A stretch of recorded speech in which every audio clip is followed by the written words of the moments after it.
사람들이 과거를 많이 추억을 합니다. 그래서 젊은 사람들에게 유행하는 말이 있습니다. 이 라떼는이라고 좀 안 했으면 좋겠다. 라떼는, 이 라떼가 뭐냐면 음료 이름이 아닙니다. 라떼는 우유를 넣어가지고 하는 음료들을 그 라떼라고 얘기하는데요. 그런데 지금 이 욥이요, 어떤 식으로 보면 지금 라떼는 이렇게 얘기하는 겁니다. 옛날에 좋은 때를 이야기를 하고 있습니다. 이 욥의 좋은 때는 언제였을까요? 하나님이 함께 하시는 때였죠. 욥이 지금 라떼는이라고 이야기하는 말씀들의 내용을 살펴보면 2절 말씀에도 이렇게 이야기합니다. 나는 지난 세월과 하나님이 나를 보호하시던 때가 다시 오기를 원하노라. 이렇게 다시 그때가 왔으면 좋겠다라고 이야기하면서 3절 보니까요, 그때에는 그의 등불이 내 머리에 빛이었고 내가 그의 빛을 힘입어 암흑에서도 걸어 다녔느니라. 욥이 한참 잘 나갈 때의 모습을 이야기합니다. 하나님이 욥과 함께 하십니다. 그러면 하나님이 함께 하시니까요, 욥에게 있었던 삶의 모습을 요약적으로 제시하다 보면 부유함이 있었습니다. 안전함이 있었습니다. 그리고 사람들은요, 욥을 보기만 해도요 존경하는 거죠. 함부로 하지는 못합니다. 왜냐하면 욥의 영향력이 그만큼 지대했기 때문입니다. 욥 안에는 어둠 속에서도요, 암흑 속에서도 빛을 힘입어서 걸어갈 정도로 이 세상의 캄캄함이 욥을 거스릴 수 없었다는 거죠. 욥은요, 젖에다가, 그러니까 우유죠. 우유가 끊이지 않고 이어가는 것들도 볼 수가 있고, 젖으로 내 발자취를 씻으며, 쉽게 말하면 우유로 목욕하는 겁니다. 얼마나 양과 소가 젖을 많이 내는지 그거로 목욕할 정도로 기름이 시내를 쏟는다. 이 열매를 많이 거두지 않습니까? 이 올리브 같은 것을 추수해서 기름을 짜는 거죠. 우리식으로 얘기하면 이 참깨 농사가 너무 잘 돼가지고 참기름이 그냥 집에 그냥 그득한 겁니다. 참기름병들이요. 그런 느낌이 있어요. 그리고 그가 성문으로 이렇게 가면 사람들이 그를 존경하고 성문 판결의 자리, 그리고 사람들에게 이야기해주는 그 자리에 욥이 앉습니다.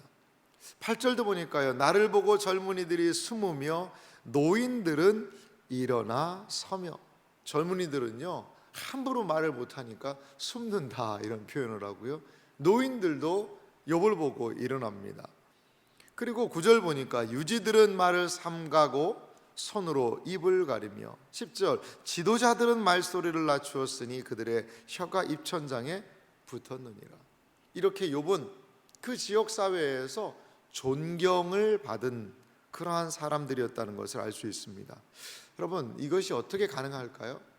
단순하게 돈만 많으면 이렇게 존경받는 겁니까? 그렇진 않습니다. 욥은 하나님과 함께하는 사람이었습니다. 욥은 하나님이 함께 하신다는 것을 보여주는 사람이었다는 거죠. 저는 말씀을 묵상하며 요셉이 좀 생각이 났어요. 요셉이 비록 히브리 노예였지 않습니까? 하지만 보디발의 집에서 열심히 섬길 때 그가 가정 총무의 역할을 했습니다. 그는 억울하게 옥살이를 하거든요. 근데 옥에서도요, 거기 보니까 간수장이 전 옥을 맡겼다라는 표현을 해요. 욥을요 무시하지 못하는 거죠. 창세기의 말씀에 보면 요셉의 이야기에 한 단어가 등장하는데요, 어떤 단어가 등장하냐면 그 종살이하고 옥살이하는 요셉을 향하여서 여호와께서 요셉과 함께 하심으로, 이런 단어를 써요. 하나님이 함께 하시니까요, 종살이해도요 주인이 무시를 못하는 겁니다. 하나님이 함께 하시니까요, 옥살이를 해도 간수장이 무시를 못하는 거죠. 저는 욥이 그러한 존재였다고 봐요. 하나님이 함께 하셨습니다. 하나님이 함께 하심을 나타내는 이 욥을 이 세상의 누구도요 무시하지 못하는 그러한 사람이었다는 거죠. 돈 많은 사람에 대해서 돈 없는 사람들은 어떤 때 이런 생각을 합니다. 아이고 그 앞에서야 아이고 뭐 부자니까 인정을 해주지만 뒤에서는 저 말이야 저거 뭐 부정적인 해가지고 돈 번 거 아니야? 갑자기 땅값 올라가지고 어디 땅 팔아가지고 부자 되는 졸부 아니야? 이런 식으로 그들이 거둔 부에 대해서 어떤 사람들은 비아냥거리기도 합니다. 하지만요 욥은 그러지 않았다는 거죠. 욥은 엄청난 부를 가지고 있는 사람이었습니다. 그런데 아무도 욥의 부와 욥의 이러한 부분에 대해서 입을 댈 수 없는 그러한 상황이었다는 거죠. 욥은요 이렇게 그 지역사회에 인정받고 형통해서 부를 소유한 것뿐만 아니라요 보면 그 사회의 정의를 위하여 불쌍하고 약한 사람들을 위하여서 또한 일했던 것을 볼 수 있습니다. 12절 말씀 좀 보실래요? 12절 말씀에 보면 이는 부르짖는 빈민과 도와줄 자 없는 고아를 내가 건졌습니다. 빈민 고아를 욥이 건집니다. 13절도 보면요 망하게 된 자도 나를 위하여 복을 빌었으며 과부의 마음이 나로 말미암아 기뻐 노래하였느니라. 망하게 된 자 과부도 나를 기뻐서 욥만 보면 너무 좋아하는 거죠. 그래서 이걸 요약적으로 14절에 이렇게 제시하고 있는데요 내가 의를 옷으로 삼아 입었으며 나의 정의는 겉옷과 모자 같았느니라. 욥은요 무슨 옷을 입고 다녀요? 의라는 옷을 입는다는 거죠. 이건 개인적인 의가 아닙니다. 공의입니다. 이웃에 대한 거예요. 이웃을 도와주는 그런 옷을 입고 있어요. 그리고요 정의가요 겉옷입니다. 겉옷이에요. 나들이 옷으로 겉옷을 삼아요. 이렇게 의를 옷 삼고 정의를 겉옷 삼아서 그 지역의 많은 사람들을 돕는 거죠. 그래서 15절도 보면 나는 맹인의 눈도 되고 다리 저는 사람의 발도 되고 눈 어두운 사람들의 눈이 되어주고 다리 저는 사람의 발도 되어주고 16절 빈궁한 자의 아버지도 되며 내가 모르는 사람의 송사를 돌보아 주었으며 17절이 참 재밌는 말씀이에요. 불의한 자의 턱뼈를 부수고 노획한 물건을 그 이새에서 빼내었느니라. 불의한 사람들이요 그 힘없는 사람들을 포갑적으로 재물 재산 억울하게 강탈하게 갈 때는 그들의 턱뼈를 막 부숴버렸다는 거죠. 그리고 그들이 착복한 그냥 먹어버린 그러한 가난하고 불쌍한 사람들의 그 재산을요 그 이빨 사이에서 그냥 빼내어 버렸다는 겁니다. 마치 짐승이 그냥 양 같은 걸 콱 물었는데 그 입을 벌리고 그리고 그 양을 빼내듯이 말이죠. 이 다윗이 그렇게 했다고 성경에 기록하지 않습니까? 이렇게 욥은요 정의를 위하여서 일했던 사람을 볼 수 있습니다. 그러자 욥은 스스로 어떤 생각을 했었냐면 18절 보세요. 내가 스스로 말하기를 나는 내 보금자리에서 숨을 거두며 나의 날은 모래알같이 많으리라 하였느니라. 그래요. 이렇게 되니까 하나님과의 관계가 있지요. 하나님이 주시는 형통함이 있지요. 그리고 사람들이 존경하지요. 그리고 그것에 머물러 있는 것이 아니라 연약하고 힘든 사람들을 돌보지요. 그러면 하나님께서 약속대로 내 날을 평안하게 하시지 않겠는가? 그걸 기대하는 겁니다. 나는 내 보금자리에서 숨을 거두고 이 다른 데서 죽는 게 아니라 내 집에서 평안하게 숨을 거두고 나의 날들이 모래알같이 그러니까 내가 장수하여서 오래 살다가 이대로 이렇게 감당하다가 하나님이 부르시지 않을까 이러한 생각을 했다는 거죠. 욥은 스스로 해피엔딩을 꿈꿨습니다. 마지막이 복될 거야 라는 것을 꿈꿨다는 거죠. 19절에서부터 보면요 이 좋은 말들이 가득 차 있어요. 19절도 보시면 내 뿌리는 물로 뻗어가고 이슬이 내 가지에서 밤을 지내고 갈 것이며 이게 뭐냐면 이 나무의 식물의 뿌리가 이 물과 맞닿아 있다는 것은요, 이스라엘 그 환경 가운데서는 이 관계수로와 연결이 돼서 이 나무가요 풍성하게 가무는 때도 할 수 있는 그 이유입니다. 왜? 물까지 뿌리가 다 있다는 것은요, 그 물을 공급받는다는 거거든요. 이슬이 가지에 밤을 새워 있다는 것은요, 비가 안 오는 그때에요, 이슬이 내려서 그 이슬로 나무들이 물을 흡수한다고 그래요. 그러니까 하나님의 풍성함 아니겠습니까? 이렇게 욥의 날들은요, 해피엔딩을 꿈꾸고 복된 이런 것들을 생각할 수 있는 그러한 것들이 너무나도 많았다라는 거죠. 여러분, 근데요, 사실 내일 본문이기도 합니다만, 내일 죄송합니다만 30장 1절을 살짝 보세요. 살짝. 30장 1절은요, 그러나로 시작합니다. 그러나 이제는 나보다 젊은 자들이 나를 비웃는구나. 완전히 너무나도 비참한 상황이 됐거든요. 자, 9절도 한번 보실래요? 30장 9절 살짝 보십시오. 내일 본문이라요. 이제는 그들이 나를 노래로 조롱하며 내가 그들의 놀림거리가 되었으며. 여러분, 사실 29장과 30장은 함께 봐야 됩니다. 같이 봐야 되는데요, 욥이 라떼는 정말 잘 될 때의 모습이 29장이었다면요, 이 30장은요 완전히 바닥 상태를, 바닥을 치고 있는 현재의 모습을 보여주고 있는 거죠. 그러면 여러분, 욥기 29장의 의미는 뭘까요? 왜 욥은 갑자기 옛날 생각을 그렇게 하고 옛날 이야기를 하는 것일까요? 그는 기억을 소환합니다. 예전의 추억을 생각합니다. 어떻게 보면 지금 현실이 너무나도 힘드니까 그냥 옛날 생각하면서 마음에 조금의 위안을 경험할 수도 있지 않겠어요? 자, 다른 말로 좀 더 극단적인 예를 들면, 한 1,000억대의 부자가 있었는데 쫄딱 망했어요. 1,000원도 없어요, 요즘에. 그래서 컵라면 하나 사 먹으려니까 1,000원도 없어요. 1,000원도. 비참하게 살고 있는 거죠. 너무나도 사업이 완전히 망해서요.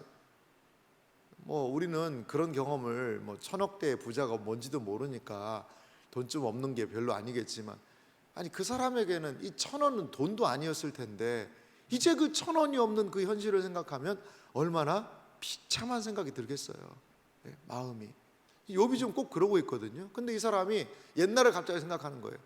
그냥 맛집 맛있는 한 끼에 40-50만 원짜리 그 몇 점 먹고 하는 그런 호텔에서 밥 먹던 생각, 좋은 옷, 명품 옷 입으면서 그러면서 이렇게 막 봤던 그런 생각, 좋은 차 타고 다니면서 그러면서 사람들이 다 부러워했던 그런 생각을 하는 거죠. 그러면 어때요? 잠시는 기분 좋을 수도 있어요. 잠시는. 아, 그래, 내가 맞아, 말이야, 왕년에는 그랬어.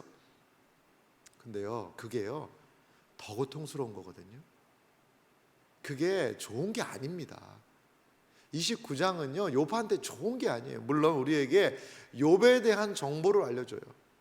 욥이 이랬었구나, 참 욥이 열심히 살았구나. 근데 이게요 우리에게는 욥에 대한 과거의 정보를 알려줘서 욥이라는 인물을 파악하는 데 도움을 줍니다만, 욥한테는 좋은 거 하나도 아닙니다. 저는 욥이요, 욥의 고통을, 재산 잃었죠, 자녀 잃었죠, 아내 떠나갔죠, 몸에 병 생겼죠, 그리고 또 뭐죠? 친구들이 힘들게 하잖아요. 좀 이게 욥의 마지막 말입니다. 한 번에 쭉 거의 독백과도 같은 이야기를 하는데요, 친구들이 한 사람당 3번씩 9번 막 친구들이 막 뭐라고 그러죠. 여러 가지 어려움이 있어요. 근데 이제 마지막으로 이제 누구랑 대화하는 건 아니거든요. 혼잣말 하는 겁니다. 혼잣말. 근데 혼잣말 할 때 옛날의 생각을 하면서 지금 현실을 바라보는 것은요, 저는 이것은 고통의 밑바닥이라고 봅니다. 옛날 생각하면서, 옛날을 생각을 하면 갑자기 좀 기분이 좋아질 수 있어요. 하지만 현실 생각하면 어때요? 쿵 하고 떨어지는 거예요. 그러나 하고 떨어지는 거죠. 지금 욥의 상태는 뭐냐? 현실의 어두움, 고통의 심연까지 쭉 가라앉아 있는 상태를 우리에게 지금 보여주고 있는 것 같아요. 고통의 심연까지 쭉 지금 가라앉아 있는 겁니다. 그러니까 갑자기 실실실실 웃으면서 옛날에 말이야 내가 막 이렇게 좋았고 나가 말이야 내가 라떼는 이랬어. 근데 지금은 갑자기 현실의 어려움이 꽉 다가오는 거죠. 그러면요 그 이전보다도요 이게 한 단계 더 떨어지는 겁니다. 더 우울해지는 거죠. 더 힘들어지는 거죠. 더 어려워지는 거죠. 가끔 라떼는 하는 분은요 지금 많이 힘들다는 얘기입니다. 옛날 추억하면서 옛날에 말이야 왕년에는 내가 라떼는 말이야 라고 이야기하시는 분은요 지금 현실이 많이 어려운 상태라는 거죠. 욥은 지금 여러 가지 부분에서 개인적인 그런 마음 심리 상태까지도 무너져 내리고 있는 과정을 우리에게 보여주고 있는 것 같아요. 그러니까 모든 고통의 어려움의 찌꺼기들을 지금 다 마시고 있는 거죠. 흔히 욥의 고통을요 예수님의 고통에 비유합니다. 욥이 향한 이 고통을 그리스도께서 십자가에서 그 겟세마네 동산에서 또한 십자가에서 당하신 고통에 비유하고 있습니다. 우리 예수님 어떤 고통을 당하셨나요? 육체적인 고통 당하셨죠. 그리고요 그 제자들 다 버리고 떠납니다. 얼마나 이 배신감이 느껴지셨을까요? 유다의 배신. 그 베드로 그 말 안 하면 더 좋은데 베드로가 호언장담하지 않습니다. 다 떠날지언정 저는 주님 끝까지 그렇게 하겠다라고 이야기했어요. 이게 막 그냥 사기충천해서요. 그것도 베드로의 진실일 거예요. 그런데 베드로가 어떻게 합니까? 그 주님을요 3번 부인하는 거예요. 3번. 그 주님의 마음에요 이미 육체적으로 못 박은 건 아니지만 마음에다가요 막 못을 박는 겁니다. 그거 아셨지만 그 말을 직접 예수님 들으셨을 때 모른다 저주하면서까지 이게 얼마나 고통스러우셨을까요? 주님이 그 마음 가운데 말이죠. 더한 고통이 있었어요. 예수님의 육체적인 고통과 그리고 정서적인 고통 그리고 또한 더한 고통은 무엇이냐? 하늘 아버지를 향해서 아버지 어찌하여 나를 버리셨나이까? 영적인 고통이요 가장 극심하셨다라는 거죠. 예수님은요 모든 고통의 찌꺼기까지도 다 인류의 죄를 위하여 그분께서 받으신 거죠. 저는 사실 이 본문이 그렇게 설교하기는 쉬운 본문은 아니더라고요. 근데 가만히 살펴보니까 욥이 정말 이제 그 고통의 모든 심연까지 내려왔구나. 그러니까 실실 웃으면서 그 욥이 욕창이 나고 그 고통 가운데서 친구들과의 모진 가운데서도 버텼던 그 욥이 아니야 그렇지 않아라고 이야기했던 욥이요 지금 어떤 측면에 보면 스스로 마음이요 와르르 무너지고 있는 거예요. 와르르 무너지고 있는 거죠. 라떼는 이랬어. 실실실 웃다가도 그들이 이제 노래 부르면서 나를 조롱하는구나. 그들이 나를 비웃는구나. 내가 보기에 그들의 아버지는 내 양을 치는 양치기 개 정도밖에 안 되는 사람들인데 이제는 내가 이렇게 힘들고 어려우니까 나를 이렇게 비웃는구나. 와르르르 무너져 내리는 욥의 심리 상태를 여기 보여주고 있는 겁니다. 사랑하는 성도 여러분, 고난이 이렇게 힘든 것 같아요? 고통의 때에 이렇게 우리의 마음이 쉽게 무너져 내리는 것 같습니다. 그런데 여러분 기억하십시오. 우리 신자들에게 그러면 욥과 같은 고난이 왔을 때 소망은 무엇입니까? 우리의 주님께서 우리의 고난을 먼저 당하셨고 그는 실로 우리의 질고를 지고 그는 실로 우리의 질고를 지고 우리의 아픔을 지고 채찍에 맞음으로 우리가 나음을 입었다라는 이사야 선지자의 고백처럼 예수님께서 우리의 고통을 아신다라는 거죠. 아무도 욥의 고통을 알 수 없는 것 같아요. 친구들도 모릅니다. 주변 사람들 떠나갑니다. 사람들은 비웃습니다. 아무도 욥의 고통을 알지 못하고 그렇게 욥은 고립되고 스스로 와르르 무너지는 것과 같은 모습을 지금 성경을 통해 우리에게 보여주고 있습니다. 하지만 욥의 시대를 지나 그리스도를 지나 우리에게는 우리의 고통, 우리의 연약함, 우리의 눈물, 우리를요 아시는 분이 있다는 사실을 여러분 믿으시기 바랍니다. 옛날 나 때는 생각하며 현실 생각하면서 무너질 그때에도 우리 예수 그리스도를 바라보기 원합니다. 십자가 갈보리를 바라보기 원합니다. 십자가에서 처참하게 무너지셨던 인간적인 관계로 육체적인 고통으로 사회적으로 다 배반하고 떠났던 그 그리스도의 모든 고통을 모두 받으셨던 그분께서는 우리의 연약함을 친히 감당하셨고 아시는 분이심을 여러분 믿으시기 바랍니다. 이것이 바로 욥과 우리의 큰 차이점입니다. 사랑하는 성도 여러분, 믿음의 주요 온전케 하시는 이인 예수 바라봅시다. 우리의 삶의 고난과 고통이 더 많아지는 그때에도 주님을 바라보고 의지하고 신뢰하는 복된 생애와 삶이 되시기를 주님의 이름으로 축원합니다.